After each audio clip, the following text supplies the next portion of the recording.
குக்கரை இப்போ ஸ்டவ்வில் வைக்கிறோம். அப்புறம் அடுத்தது இதில் எடுத்த உடனே நெய் போடுறோம்.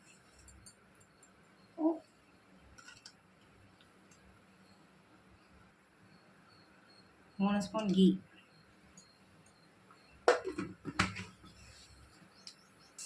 கொஞ்சம் ஆயில் ஆட் பண்ணிக்கணும். இது நல்லா மெல்ட் ஆகணும். அந்த கீ மெல்ட் ஆனோடனே அதில் ஒரு பிரிஞ்சி இலை, 2 கிராம்பு, ஒரு பட்டை, அப்புறம் அன்னாசிப்பூ, இது நல்லா ஃப்ரை பண்ணிக்கணும். நெக்ஸ்ட் ப்ரொசீஜர், இதில் வெங்காயம் ஆட் பண்ணுறோம்.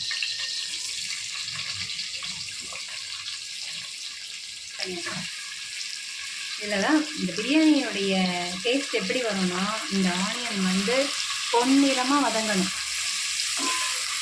நல்லா ஃப்ரை ஆகணும். அதில் தான் தக்காளி சாதம் டேஸ்ட்டே வரும். பிரியாணியில் தக்காளி சாதத்தோட டேஸ்ட் ஆனியன் பொன்னிறமாக வதங்கிறதுல தான் இருக்கு. இந்த கன்சிஸ்டன்சி தான், இந்த மாதிரி பொன்னிறம் ஆனால் தான் தக்காளி சாதம் டேஸ்ட் வரும். இந்த மாதிரி கலர் மாறணும். இந்த டைமில் நம்ம பச்சை மிளகா தான் ஆட் பண்ணிக்கணும். 4 பச்சை மிளகா போட்டிருக்கேன், காரத்துக்கு ஏற்ற மாதிரி. இதில் இஞ்சி பூண்டு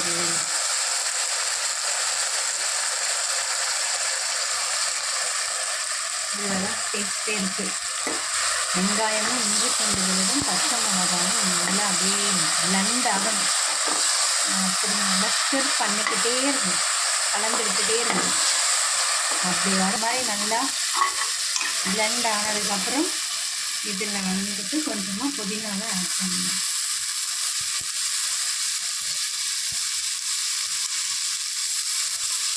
இதில் தான் சூப்பர் ஃப்ளேவர் தக்காளி சாதத்துக்கு.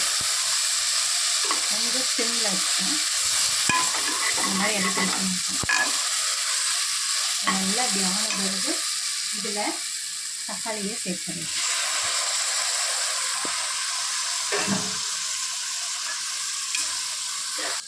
இதில் 4 பெரிய சைஸ் வெங்காயமும் 6 தக்காளியும் போட்டிருக்கேன். நம்மளுக்கு ஏற்ற மாதிரி பொடி பொடியாக, அவங்க டேஸ்ட்டுக்கு ஏற்ற மாதிரி பொடி பொடியாக கலந்துக்கோங்க. ஓகே, கொஞ்சோண்டு ஒரு பிஞ்ச் மஞ்சள், அப்படியே 1 ஸ்பூன் மிளகாத்தூள், காரத்துக்கு ஏற்ற மாதிரி, மலைச்சாரல் மாதிரி போட்டுட்டு அப்படியே நல்லா வதக்கி விடணும்.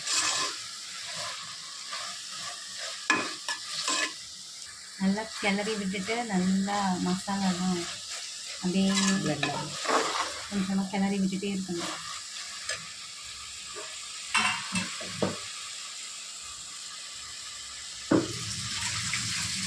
இதில் என்ன ஒரு விசேஷம்னா, அரிசியை ஆட் பண்ணணும். அதில் தான் இருக்குது ருசியே. நிறைய பேர் தண்ணி ஊற்றிட்டு போடுவாங்க. இது மசாலாலே மிக்ஸ் பண்ணணும், அப்போ தான் டேஸ்ட் அரிசியோடு சேரும்.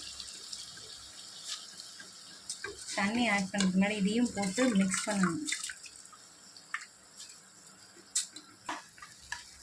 அரிசியை இப்படி நல்லா மிக்ஸ் பண்ணிக்கணும் மசாலாவோட. இதில் தான் இருக்குது ரகசியமே, டேஸ்ட்டோட ரகசியம். இப்படி எல்லோரும் அரிசி போடாமல் கிண்டி விடுவாங்கல்ல, நம்ம ஃபேமிலியில் சொல்கிறேன், மற்றவங்களாம் எப்படி செய்வாங்கன்னு தெரியாது.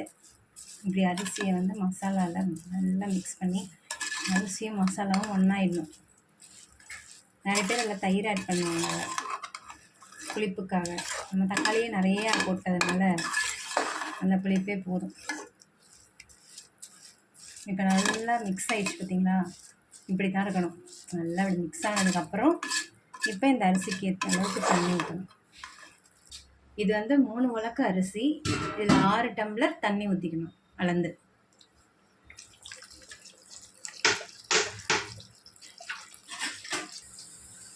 இதுக்கு சுவைக்கு தேவையான அளவுக்கு உப்பு.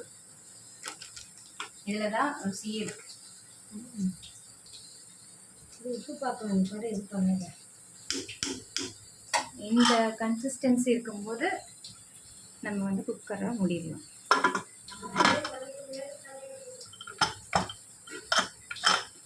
இப்படி எடுத்துட்டு மூடிங்கன்னா கொஞ்சம் ஈஸியாக பண்ணிடலாம். விசில் வந்து வெந்துடும். அதுக்கப்புறம் உங்களுக்கு சர்வ் பண்ணி காமிக்கிறேன். இப்போ பார்த்தீங்கன்னா சுவையான தக்காளி சாதம் ரெடி. இது அப்படியே நல்லா கிளறி விட்டு எல்லா மசாலாவும் ஒன்றா எடுத்து பிரியாணி இலையெல்லாம் எடுத்துடலாம். நல்லா அப்படியே கிராம்பு எதெல்லாம் கிடைக்குதோ வாயில் படாமல் இருக்கெல்லாம் எடுத்துடலாம். மசாலாவை ஈவனாக நல்லா மிக்ஸ் பண்ணிக்கலாம். சுவையான தக்காளி சாதம் ரெடி.